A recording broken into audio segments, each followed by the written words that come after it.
একটা কথা। আবার কি কথা? দাদা আমরা আম খাই, আটি তো খাই না। কিন্তু আমরা যদি ভুল করে আটিটা খেয়ে ফেলি আর সাথে সাথে যদি 1 লিটার জল খেয়ে ফেলি, তাহলে কি পেটের মধ্যে গাছ হয়ে যাবে?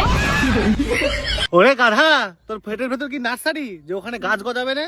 ওখানে একটা অ্যাসিড আছে। আচ্ছা দাদা বুঝলাম, তো গরুর শিংয়ের কাজ কি? তোরে গুতো মারা। কেন দাদা, গরুর শিং দিয়ে কি ওয়াইফাই লাইন পাওয়া যায় না? তুই কি পাগল? আমি পাগল না, তুই পাগল। গরুর শিং তো ওয়াইফাই রাউটারের মতো, তাহলে পাবে না কি করতে?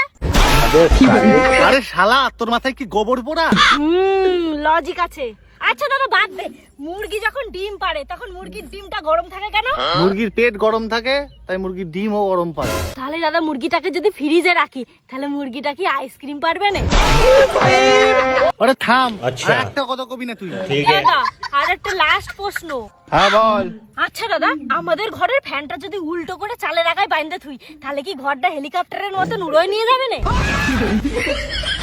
ঘরটা হেলিকপ্টারের মতো উঠবে কিনা জানি না, কিন্তু তোর আমি বেলুনের মতন উড়াবো। আরে দাঁড়া দাদা, আর একটা কথা শোন। আর কি বলবি রে তুই? আচ্ছা দাদা, আমরা যদি ঘুমানোর সময় কানে তুলো দিয়ে থুই, তাহলে কি স্বপ্নে আমরা যা যা দেখবো সেইগুলো সাউন্ড শুনতে পাবো না?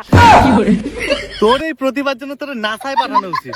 তার আগে আমি একটা এক্সপেরিমেন্ট করতে চাই। কি এক্সপেরিমেন্ট দাদা? আমি দেখতে চাই মানুষের পদে লাথি মারলে মানুষ সরি বলে কোন দিক দিয়ে, মুখ দিয়ে না পদ দিয়ে? এদা পদ দিয়ে কি কথা বলা যায়? কথা বলতে পারে না, কিন্তু সরি বলতে পারে, দেখবি? না দাদা, আমি দেখবো না।